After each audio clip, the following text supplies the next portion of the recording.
আসসালামু আলাইকুম বন্ধুরা, সবাই কেমন আছেন? আমি আসছি বাদুরাবাদ। এখানে আমার সামনে যে হোটেলটা আছে এটা লাল হোটেল।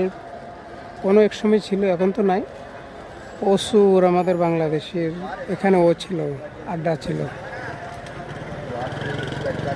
ক্যারাম বোর্ড খেলতো, ডাব্বু খেলতো, চক্কা খেলতো, পুরো রাত খোলা থাকতো। এদের সামনে এটা আলমগীর মসজিদ সামনে, জমির আনসারির কাবাব, ওগুলো সব সামনে।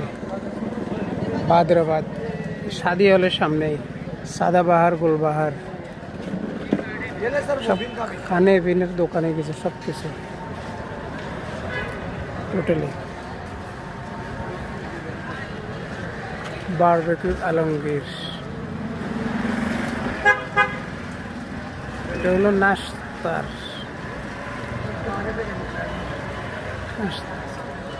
হালুয়া ফুরি।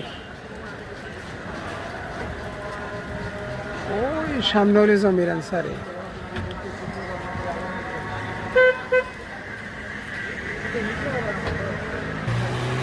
সামনে হলো সাদাবাহার গুলবাহার।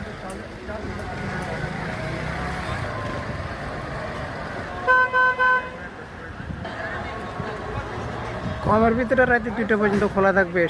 শীতকাল তো, শীতের দিনের জন্য।